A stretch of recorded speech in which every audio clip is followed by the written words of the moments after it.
Este video es en respuesta al reto que surgió a raíz de un video que realizó Diversión con Vinilos sobre álbumes debut homónimos. Bienvenidos.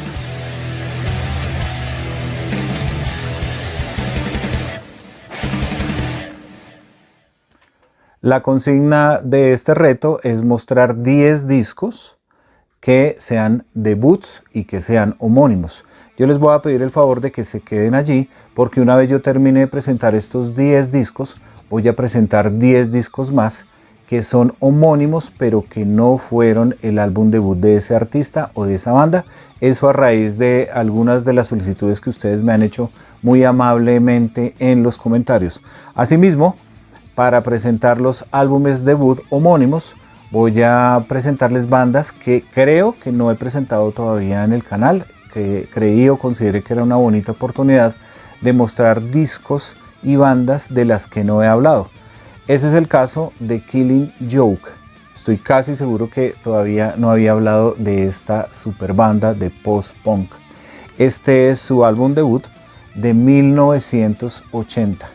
Este es un disco lleno de música bastante oscura, bastante fuerte, por momentos llega a tener un tono como industrial, un tono como muy metalero. De hecho, bandas como Ministry, como Nine Inch Nails, como Metallica, Helmet, bueno, tantas bandas han contado y han dicho lo mucho que se han influenciado por esta banda y por este álbum. Tan es así que Metallica en su Garage Inc. o en su Garage Days Revisited, que fue el primero que salió, incluyeron la canción The Weight. Esa canción viene en este álbum y de hecho yo conocí a Killing Joke gracias a Metallica por allá en el año 87, si mal no estoy, que salió ese EP. Pues ahí venía esa canción The Weight y decía que era de Killing Joke, pero ni idea quiénes eran Killing Joke. Pues son esta grandiosa banda que siguen vigentes, que hoy día están juntos ya con sus años, siguen tocando y que durante el transcurso de su carrera pues anduvieron por bastantes géneros como el rock gótico y de pronto algo de rock industrial. Un grandísimo disco, un grandísimo debut que además está en el libro de los 1001 discos que hay que escuchar antes de morir. Acto seguido vamos con la banda norteamericana Buckcherry, otra banda de la que estoy seguro que nunca he hablado. Esta es una banda de hard rock que sacó este disco en 1999 y que es una mezcla como entre Aerosmith, AC/DC y Guns N' Roses. Realmente el sonido es muy aguardientoso. Fíjense en qué genial es esta portada, que si hubiéramos estado en la época del vinilo pues seguramente hubiera sido en un gatefold. No tengo ni idea si esto lo habrán reeditado o no, pero esta es la edición original que salió en ese año 99. Una banda que sonó y se vio muchísimo en MTV y que pegó canciones como Lit Up, como Dead Again, como For the Movies, que sonaron muchísimo y que estuvieron totalmente pegadas en MTV. Esta banda sigue vigente, en el 2021 sacaron su último disco y realmente este disco en especial ha envejecido demasiado bien. Hoy día tiene mucho reconocimiento porque en su momento pues no lo tuvo tanto. En ese instante pues estaba muy de moda el nu metal, estaba sonando el post grunge y pues habían otros géneros un poco más pesados, el black metal estaba totalmente arriba y pues Buckcherry salió con esta propuesta que, como les digo, tenía un sonido muy rock and rollero, muy hard rock, pero muy moderno, sonaban muy moderno. El cantante es genial, escúchenlo si no lo han escuchado. Este álbum y esta banda Buckcherry de 1999, su álbum debut, por supuesto homónimo. Seguimos en los años 90, pero en esta ocasión en el año 91, cuando salió el álbum debut de Mr. Bungle. Otra banda que estoy seguro de la que no he hablado, o tal vez sí, pero no de este disco, que es su álbum debut, por supuesto. Este disco condensó lo que ellos venían trabajando desde el año 85. Aquí aparecía el señor Mike Patton, quien es el dueño de esta agrupación, junto con otros músicos que han estado juntos mucho tiempo y que hoy día todavía están juntos y todavía hacen giras, pero en esta ocasión están con Dave Lombardo de Slayer en la batería y con el señor Scott Ian en la guitarra quien fuera el guitarrista de Anthrax. La música de Mr. Bungle es completamente impredecible, es experimental, es avant-garde, es completamente para escuchar con mente abierta. Este disco tiene muchos tintes de metal alternativo e industrial. Realmente es una propuesta muy interesante, como todo lo que hace el señor Mike Patton. Yo soy supremamente admirador de ese señor, me parece un músico increíble, me parece un genio. Además, si ustedes se fijan en todas las bandas que ha tenido, Tomahawk, Mr. Bungle, tiene también Fantomas. Bueno, es una lista supremamente larga. Hace poco conocí una banda que no la conocía, que también es de él, que se llama Death Cross, también supremamente interesante, sobre la que seguramente les hable en algún momento porque soy muy admirador de su música y de lo que hace. En este momento él ya estaba con Faith No More. Jim Martin, quien fuera el guitarrista de Faith No More, escuchó algunos demos de Mr. Bungle de entre el 85 y el 87-88 y llamó a Mike Patton para que fuera el vocalista de Faith No More. Él se convirtió en su vocalista, pero aprovechó ese momento para poder lanzar su banda de siempre, que era Mr. Bungle. Si les gusta algo muy extraño por escuchar, algo muy experimental, una música que de verdad va más allá y tienes la mente abierta, esta puede ser una excelente opción. Continuamos con otro álbum debut homónimo y en esta ocasión nos referimos al Vinnie Vincent Invasion, álbum debut de esta agrupación que era liderada por el señor Vinnie Vincent, quien hubiera sido guitarrista de Kiss, quien estuviera con esta banda por un tiempo, que hubiera grabado Lick It Up y la mayoría de las guitarras del Critters of the Night, y que pues no se entendió con Paul ni con Gene Simmons, porque pues hombre, él tenía su forma de ser, él quería excederse un poco en su trabajo, y Gene Simmons y Paul Stanley pues estaban ahí para ponerle el freno, hasta que llegaron a un acuerdo y él se fue. A raíz de su partida, pues él decidió crear su propia banda, una banda neta de glam rock. Aquí está el señor Vinnie Vincent, aquí están el resto de sus músicos. Posteriormente de aquí salió el señor Dana Strum y luego Mark Slaughter, quien fuera el cantante del segundo álbum de Vinnie Vincent, y armaran la banda Slaughter, que es una de mis bandas favoritas de hard rock de finales de los 90. Este disco tuvo muchos problemas para ser grabado. Cuenta la leyenda que Vinnie Vincent, en medio de su forma de ser y de su histeria, pues usaba mucho la palanca de la guitarra para hacer efectos y la guitarra se desafinaba. Cuando esto ocurría, él tiraba la guitarra al piso y la orinaba. Eso hizo que el estudio cogiera pues un mal olor y no pudieran grabar de manera permanente el disco. Ese tipo de cosas hizo que la banda no tuviera digamos que una larga vida, porque ya en el año 90 se desintegraron, más cuando llegó pues el rock alternativo y posteriormente el grunge. Este es un muy buen disco, hoy día es considerado un clásico del género, realmente tiene muy buenas canciones. Eso sí, si te gustan los guitarristas virtuosos y que son un poco pretenciosos a la hora de tocar la guitarra, pues Vinnie Vincent se encasilla ahí. Si de pronto eso no es lo tuyo, pues probablemente este disco no te vaya a gustar tanto.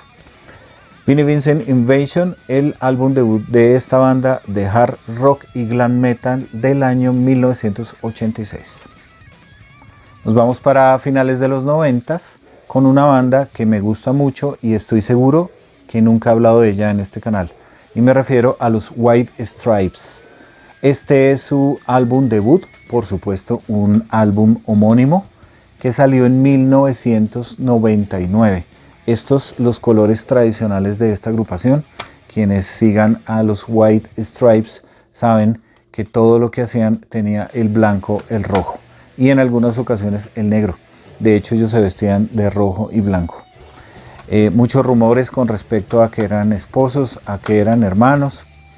Lastimosamente ellos se separaron. Lastimosamente para la banda, que eran solamente ese dúo, eran batería y guitarra, y hacían como si fueran una orquesta de 10 personas, porque sonaban completamente estridentes, duros, sucios, con un sonido muy garajero, con un estilo que iba desde el blues hasta el punk, muy MC5, muy Stooges, muy Stones, o sea, había de todo, de todas las influencias en esta banda surgida a finales de los 90s, cuando todos los sonidos que habían por esos momentos eran lo opuesto a esto. Esto era como volver a las raíces y tener como esa influencia de los 70s y sonaba genial. Suena hoy todavía genial y todos los discos de los White Stripes son muy buenos y la carrera de Jack White no es nada despreciable. Unos discos mejores que otros, pero realmente esta es una agrupación que quedó para mí completamente para la posteridad y para el recuerdo de todos los que nos gusta el buen rock and roll, porque eso es lo que encuentras en este disco, su álbum debut, que salió, como les digo, en este año 1999. Súper recomendado. Jimmy the Exploder, Stone Breaking Down, Susie Lee. Incluso aquí hacen un cover, estaba tratando de ubicarlo, pero no lo veo porque no veo muy bien, me disculpan. Un cover de el señor Robert Johnson, el maestro del blues. Ahí está todo dicho de este grandísimo disco y de toda la discografía de estos White Stripes. Ahora nos vamos con una banda de heavy metal que lanzó su álbum debut en 1988 y hablo de la banda Danzig. Danzig, liderada por el señor Glenn Danzig, quien fuera el líder y máximo compositor de los Misfits. Luego de los Misfits tuvo esta agrupación llamada Danzig y también tuvo otra llamada Samaín, de la que no se consigue absolutamente nada a buen precio, pero que a mí me encanta. Siempre he estado buscando estos discos de Samaín, pero es muy difícil. Hay una caja incluso recopilatoria donde vienen sus 3 discos, si mal no estoy, pero imposible de ubicar. Por lo pronto, Danzig sacó este álbum lleno de puro heavy metal, con una voz que tiene el señor Danzig como entre Jim Morrison y Elvis. Es una voz gruesa así, pero queda maravillosa para este estilo de música. Not of This World, She Rise, Soul on Fire, Mother. La mejor canción de este álbum es Mother. Esa canción me trae muchos recuerdos porque era esa canción infaltable en todos los bares de rock aquí en Bogotá. Cuando íbamos a escuchar música por ahí en los 90 siempre salía Mother y el video de Glenn Danzig en vivo, así todo musculoso cantando esa canción, que es una brutalidad de canción. Danzig, una de mis bandas favoritas de esta época, de este género. Aquí hace coros el señor James Hetfield, quien es gran admirador de Glenn Danzig, porque gracias a Jason Newsted se enamoraron de los Misfits.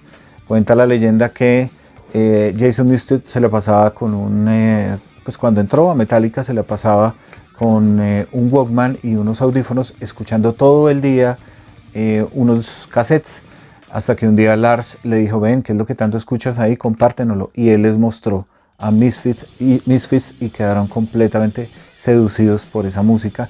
Y de ahí que le hicieran esos covers a la canción Las Cares, a Green Hell, y creo que en el Garage Inn también hay otro cover que es Die Die My Darling.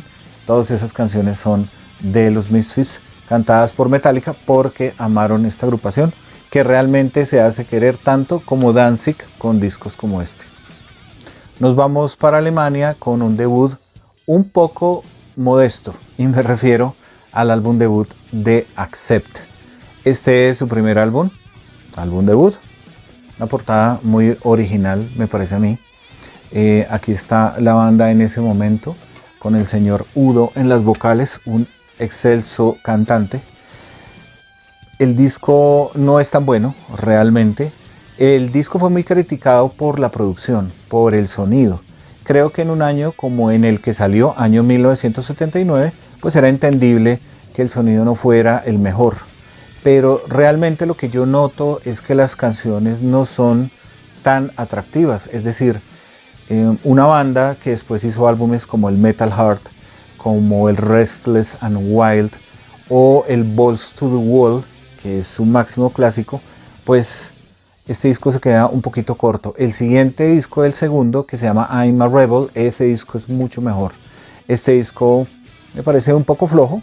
Sin embargo, yo lo tengo porque pues soy fan de Accept y algún día lo vi y estaba a buen precio y lo adquirí. Lo tengo, no lo escucho muy seguido, pero cuando lo escucho pues lo dejo andar sin ningún problema lado a lado, pero no es un disco que, como he dicho otras veces, vaya por la calle pensando tengo que llegar a mi casa a escuchar el primer disco de Accept. No, eso tal vez no va a pasar. Ahora nos vamos con nada menos que el productor del Nevermind de Nirvana, del Simon's Dream de los Smashing Pumpkins y otros muchos más álbumes que produjo, y me refiero al señor Butch Vig, quien conformó esta agrupación llamada Garbage. Esta banda que tenía a Shirley Manson en los vocales, una linda cantante que han traído desde Escocia, pues tuvo bastante éxito con este álbum, su debut llamado Garbage, y su segundo álbum que también parece muy chévere. Luego siguieron grabando algunos discos, creo que todavía están vigentes. Sin embargo, pues lo mejor de Garbage está en lo primero que hicieron, para mi gusto. Este del año 1995, I'm Only Happy When It Rains, fue una canción que sonó muchísimo y que fue muy rotada en MTV, lo mismo Queer, y Stupid Girl, que es mi canción favorita de este disco. Esto es un discazo, realmente a mí este disco me parece muy bueno todo, con el señor Butch Vig produciéndolo y tocando. Qué bien que se haya decidido hacerlo. Cuenta la leyenda que él le produjo un trabajo a Nine Inch Nails, y cuando terminó y le dijo a Trent Reznor, mira, aquí está el resultado final de la grabación, Trent Reznor dijo, esto es una basura. Entonces Butch Vig dijo, oiga, qué buen nombre para mi banda, Basura. Y así nació el nombre de esta banda llamada Garbage. A principios de los 90, Madonna decidió crear un sello discográfico. Ese sello se llamó Maverick, y la primera banda que fichó en ese sello fue esta llamada Candlebox. Candlebox lanzó en el año 93 este disco con el sello Maverick de Madonna. Aquí está el símbolo del sello que ella tenía. Espero que la resolución me permita mostrárselos. Me parece genial que ella hubiera puesto a disposición de nuevos artistas ese sello. Ahí incluso estuvo Alanis Morissette, que podría ser una competencia para ella, sin embargo ella la firmó en su sello. También estuvieron los Deftones, Goldfinger, bueno, la lista es larga, la pueden buscar por ahí en internet y seguramente lo van a encontrar. Álbum debut llamado así, Candlebox, como la agrupación. Un disco que está lleno de hard rock. Mi canción favorita es Far Behind, qué buena canción. Otra canción que también sonaba muchísimo en los bares que asediábamos por allá en los 90s, y venía súper bien porque ya empieza muy suave y luego se empieza a poner más dura. En esos años en los que había mucho grunge y también rock y metal alternativo, pues Candlebox era una buena opción, aunque no eran nada hard rock ochentero ni nada glam metal, sino eran una banda de hard rock de los 90s y sonaban como tal. Y definitivamente este álbum súper recomendado. Canciones como Don't You, Change, Cover Me y Far Behind, sin temor a equivocarme. Si les gusta el hard rock, estoy seguro que les puede gustar a ustedes también. Debut, también homónimo, de una agrupación de los 90s, sellada por Maverick, el sello de Madonna. Y hablando de hard rock, nos vamos para 1983 con la banda Fastway y su álbum debut homónimo.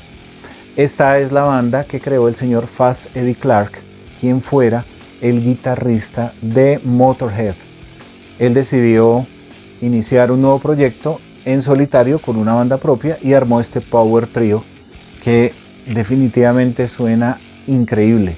Ellos alcanzaron a grabar, si mal no estoy, 3 discos. Este obviamente es su primer álbum debut. El segundo álbum también es muy bueno y el tercero es una banda sonora de una película llamada Trick or Treat, que también es muy buena. Todo muy bueno hasta que el señor Fast Eddie Clarke falleció. No tiene ninguna relación la música con la que hacía Motorhead, porque esta es más rock and rollera, hay más despliegue de solos de guitarra, porque en Motorhead, si bien es cierto, habían solos de guitarra, obviamente, porque era una banda de heavy metal, pero pues predominaba mucho el bajo del señor Lemmy. Aquí él quería sonar y hacer tronar su guitarra, y así lo hizo. Fastway, un gran disco que también es un debut homónimo y que para quienes nos gusta el hard rock es completamente una joya atemporal.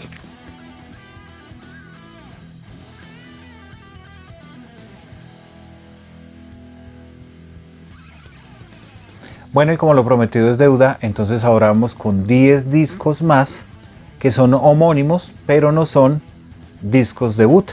Arranco con Whitesnake y su álbum Whitesnake de 1987. Este disco, si mal no estoy, es el 9º de su carrera. Si me equivoco, aquí abajo les dejo la aclaración.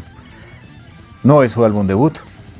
Este disco fue un completo totazo en ese año 1987, lo recuerdo mucho, me trae muy buenos recuerdos, porque aquí vienen canciones como Here I Go Again, que además era una regrabación porque esa canción había salido en su álbum Saints and Sinners, pero quisieron regrabarla y la rompieron. Still of the Night, que es una canción increíble, llena de hard rock, casi de heavy metal, es una de mis canciones favoritas de los 80s. Y por supuesto está la otra balada que es Is This Love.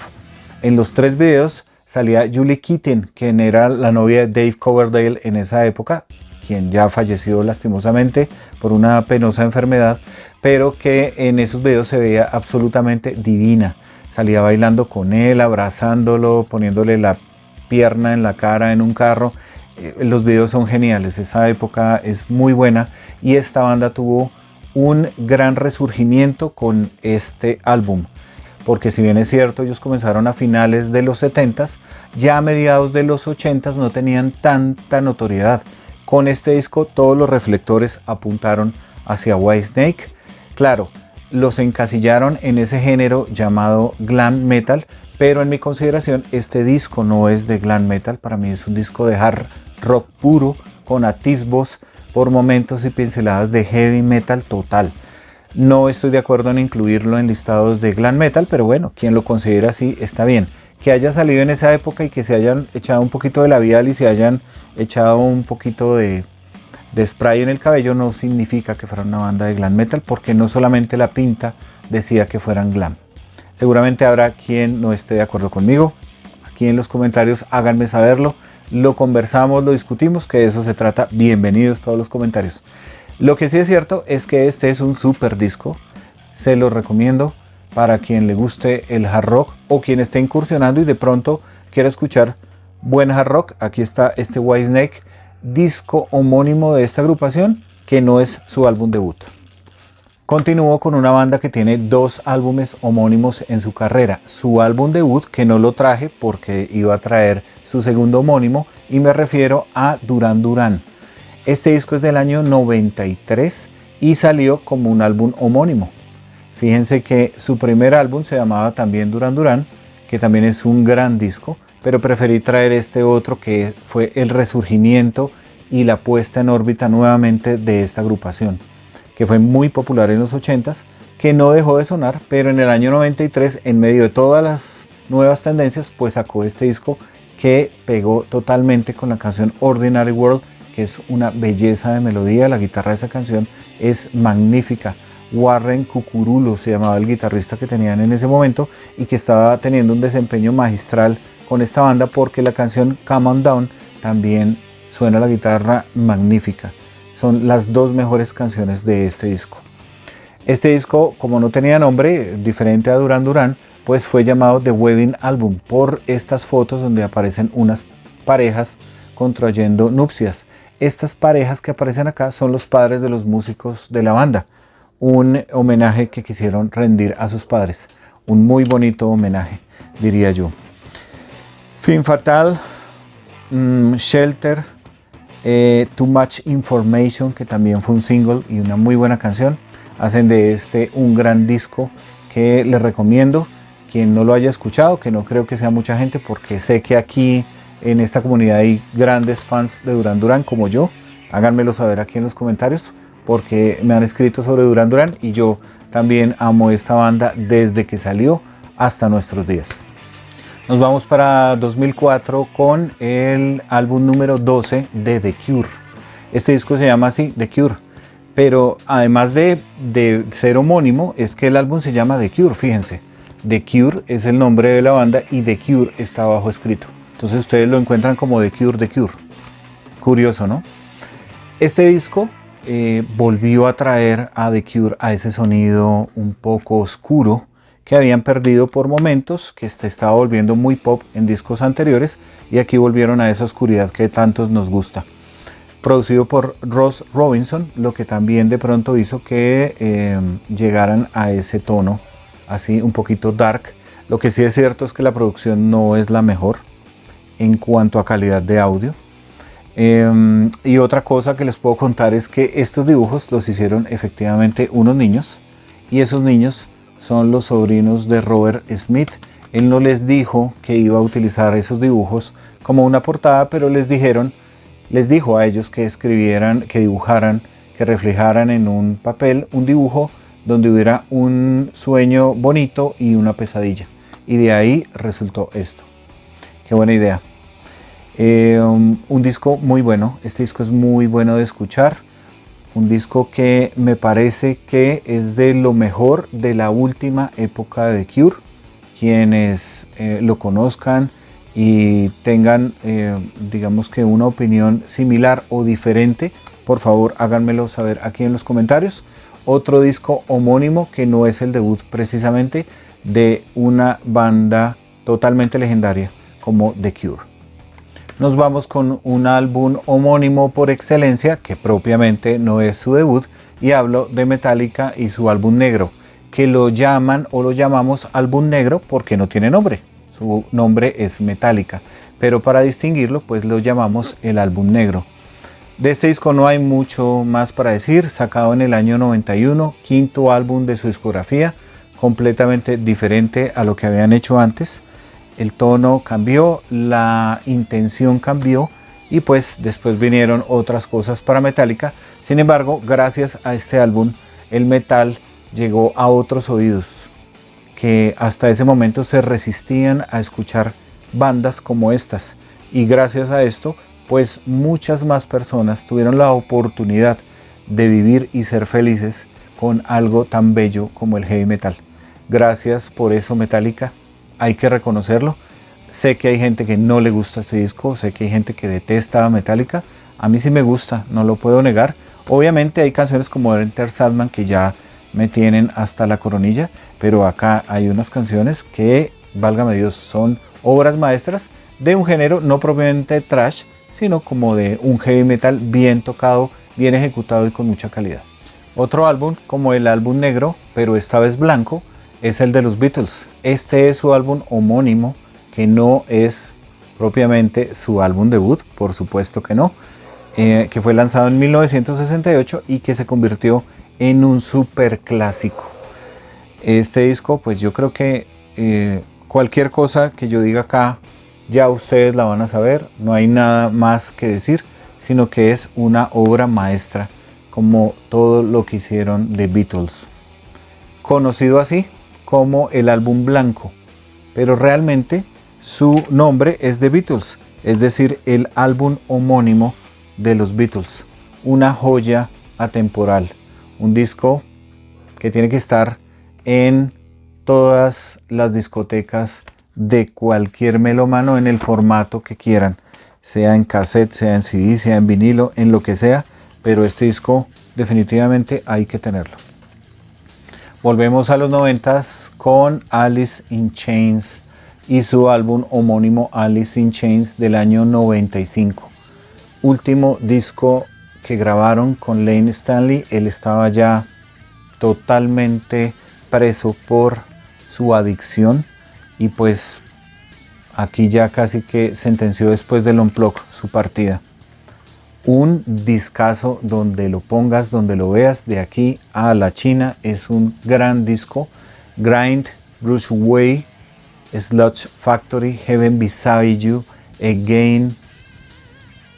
De verdad, esto es una obra maestra. Yo me pregunto qué hubiera pasado si Layne Staley siguiera vivo, si él hubiera seguido grabando con Alice in Chains.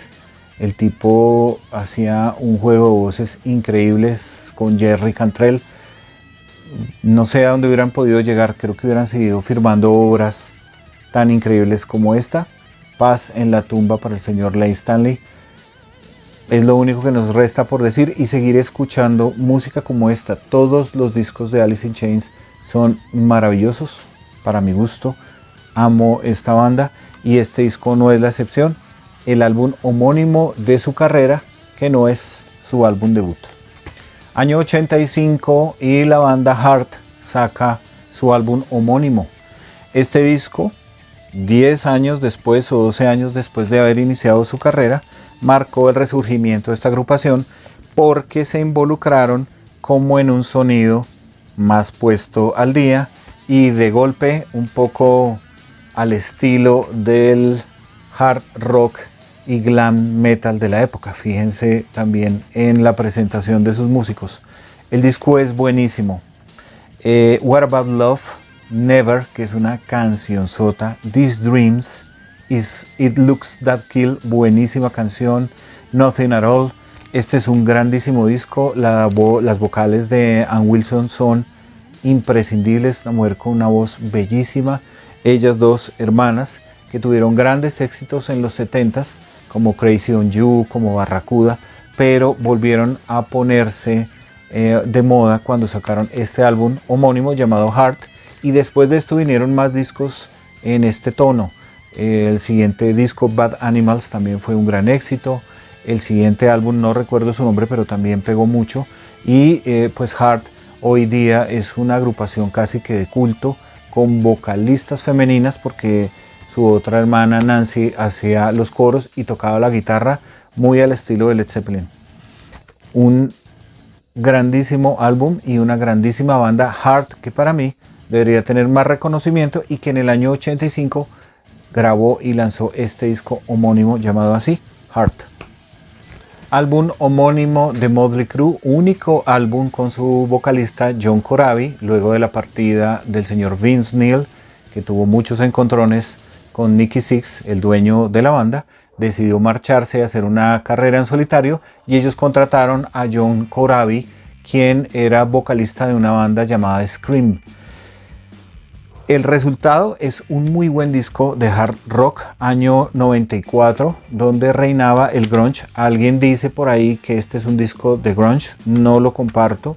Creo que es un disco de hard rock con un sonido un poquito más moderno y alternativo que el que tenían ellos en los 80s. Esto no tiene nada que ver con el Dr. Feelgood o con el Girls Girls que está por aquí arriba, que lo estuve escuchando esta semana. Nada que ver con eso. Este es un disco muy más moderno, mucho más moderno, con un tono un poquito más oscuro. Ya no tanta rumba, tanto sexo, drogas y rock and roll, sino ya tenían otros temas. Y eso pues también por la influencia del señor John Corabi. Lastimosamente tampoco se entendieron con Corabi, consideraron que el disco, Nikki Sixx consideró que este disco había sido un total fracaso porque salieron de gira y vendieron muy poquitas entradas, entonces lo despidieron y posteriormente trajeron nuevamente a Vince Neil, con quien hicieron un par de álbumes, Generation Swine, que es un horror para mí, y luego Saint of Los Angeles, donde sonaban un poquito mejor. Incluso hicieron otro que no recuerdo el nombre, que ese fue sin Tommy Lee en la batería. Bueno, por aquí abajo se los dejo porque me falla la memoria. Ese disco también me parece chévere, aunque es uno de esos discos muy criticados de Mötley Crüe. Este disco tiene dos portadas, esta en amarillo y otra roja que tengo por ahí. Para quienes somos coleccionistas, pues esto lo hace atractivo que venga en dos tonos. Les recomiendo este disco, si no lo han escuchado háganlo, es un buen disco, realmente vale la pena y es un álbum homónimo. El primer álbum de Mötley Crüe se llama Too Fast for Love. Ese es su álbum debut. Este es un álbum homónimo, el único álbum homónimo de su carrera, que es de 1994, llamado así, Mötley Crüe. Nos remontamos hasta 1969 con la banda Blood, Sweat and Tears. Su primer álbum se llama Child is a Father to the Men. Ese fue su álbum debut y este fue su segundo álbum. De hecho, el tercer álbum se llamó Blood, Sweat and Tears 3. Estaban como confundidos con cómo ponerle el nombre a sus discos. Este es un álbum y una banda de jazz rock muy interesante. Alguna vez les conté que solamente tenía este disco de Blood, Sweat and Tears. Hoy ya tengo un par más gracias a los comentarios que ustedes me dejaron aquí abajo en algún video donde me recomendaban un par de discos que me encantaron y terminé adquiriéndolos. Gracias por eso, gracias como siempre por todo lo que comentan. Y bueno, este disco, como les digo, es un álbum homónimo que resulta ser el segundo y no el primero, o sea, no es el debut de esta grandiosa banda Blood, Sweat and Tears. Despedimos este segmento con los Velvet Underground. Este es su tercer álbum. 10 temas, no tan demenciales como los que tuvo en su segundo álbum e incluso en el primero, y tal vez quisieron ponerle The Velvet Underground porque el primero se llamaba The Velvet Underground and Nico.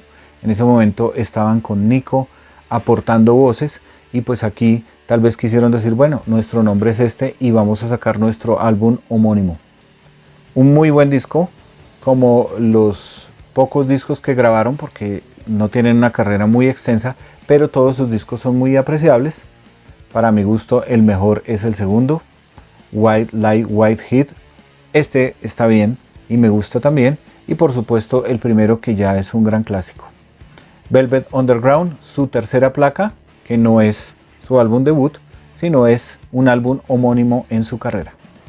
De esta manera hemos respondido el reto de álbumes debut homónimos, agregando un segmento con esos discos que son homónimos pero que no son un debut en la carrera de algunos artistas. Espero que les haya gustado. Si fue así, regálenle un like a este video, suscríbanse por favor a este canal si aún no lo han hecho, y dejen aquí en la caja de comentarios todo lo que quieran aportar sobre estos discos, sobre los discos que ustedes conocen que son homónimos y que no son precisamente un álbum debut, y sobre esos debut homónimos que ustedes tienen en su colección y que son sus favoritos. Gracias como siempre por todos los comentarios, gracias por su audiencia y nos vemos seguramente en 8 días con un nuevo video. Hasta entonces.